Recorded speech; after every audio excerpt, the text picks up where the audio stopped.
Hello everyone, it's Kevin, and today we are looking at something I never thought I'd be talking about on this channel.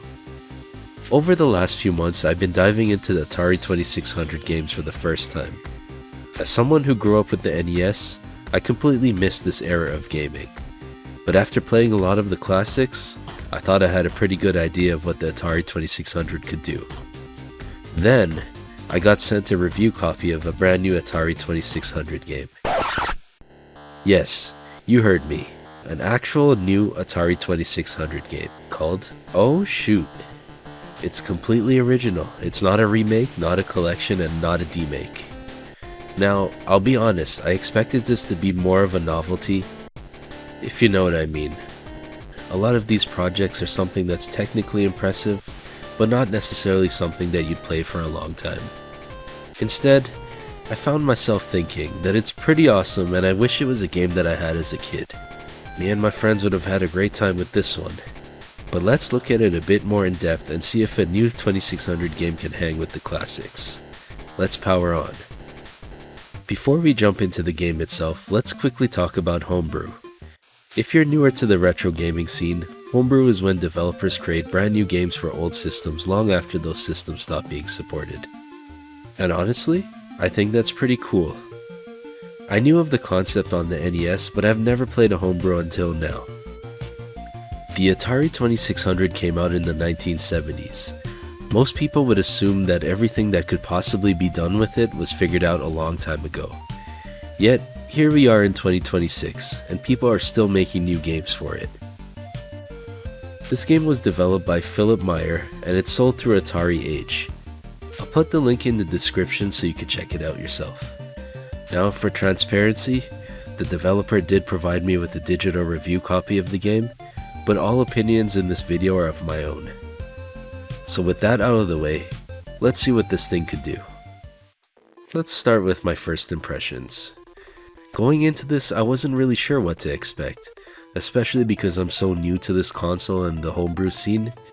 I was pretty much assuming that it would have great graphics and smart game design since it was released so long after the console's prime. The screenshots did look good, and it looked to have a lot of variety.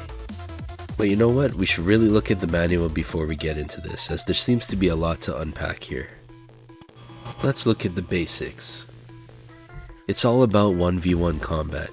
You need to destroy a friend or the CPU by reaching the score limit. It was highly influenced by combat, which is also a fun game, but I do like the spin that this puts on the formula. It uses the typical space shooter controls. It seems simple as you just move and shoot, but the twist is the terrain. The terrain is different in each round and will kill you if you collide with it. I've definitely died due to collision after killing my opponent. There are also modes where the terrain blocks your shots, so it does require a bit of strategy in those modes. There are 4 different ships that you end up piloting. The Ranger, which shoots straight but has low range, ironically. The Banshee, which has shots that are super controllable. The Spectre, that has a shot that kind of flutters. And the Destroyer, which has the craziest shot pattern I've ever seen, but it is good at psyching the enemy out. Now, what's interesting about this, and is one key difference between this game and others in its genre, is that there's a versus CPU mode. And the CPU is pretty decent as well. There are also difficulty settings if you find that the CPU is too easy for you. I find that the CPU isn't super aggressive. Its strategy seems to be that it tries to bait you and then destroys you in that way. I think the challenge is mostly fair in this game.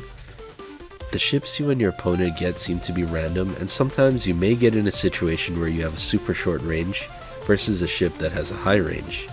But despite that, this is also what keeps it interesting, and the balance is pretty good in a way that you can still win despite that.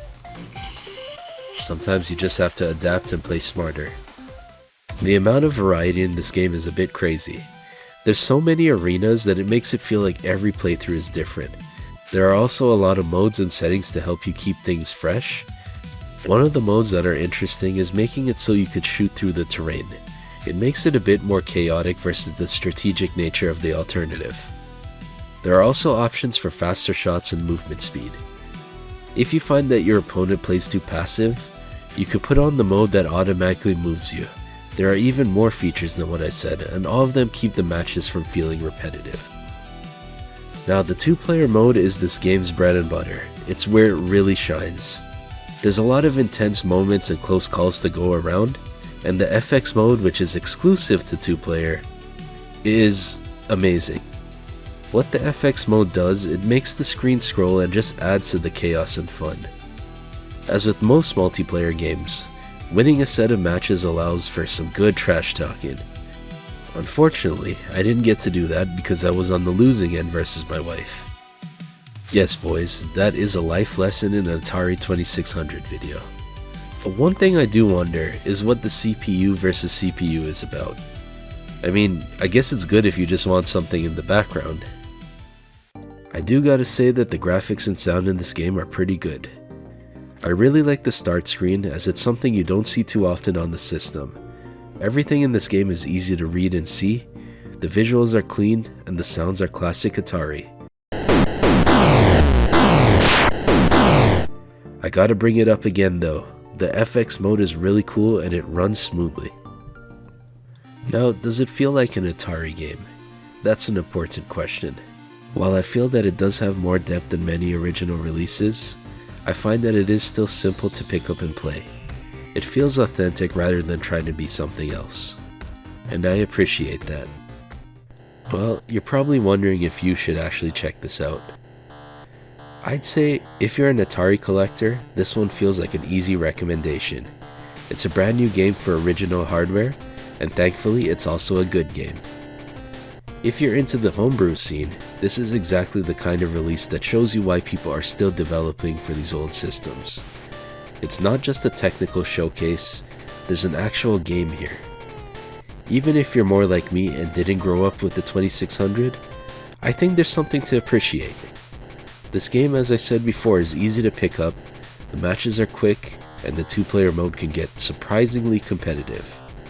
Now, if you're looking for a deep story, massive adventure, or something that's going to keep you busy for 50 hours, this obviously isn't that kind of game. This is still very much an Atari game. You sit down, you have a beer, you play a few rounds, have some fun, and before you know it, you've been playing longer than you planned to. And you might possibly end up with a black eye after destroying the second player. Coming into this video, I expected Oh Shoot to be an interesting curiosity. You know, one of those games where you spend 5 minutes saying, I can't believe they got that running on an Atari 2600. Instead, I ended up having a genuinely good time. The single player mode kept me engaged thanks to the surprisingly capable CPU opponent, and the 2-player mode created some of the most intense moments I've had with an Atari game in quite a while. I mean, my wife doesn't like playing these older games. She saw me playing this and she wanted to give it a try. That tells you everything you need to know right there. What impressed me the most about Oh Shoot is that it doesn't feel like it's trying to show off. It feels like it's trying to be fun first, and that's exactly what games are supposed to be. If somebody told me this was an overlooked multiplayer game from the 1980s, I'd probably believe them. And honestly, that's about the highest compliment I could give it. But let me know what you think. Have you played Oh Shoot? Are you gonna try it out? And what other Atari homebrew games should I check out next? And I gotta say, thank you Phillip for the chance to play your game. I wish you the best and I hope that your game does well, and that you continue on to more great projects.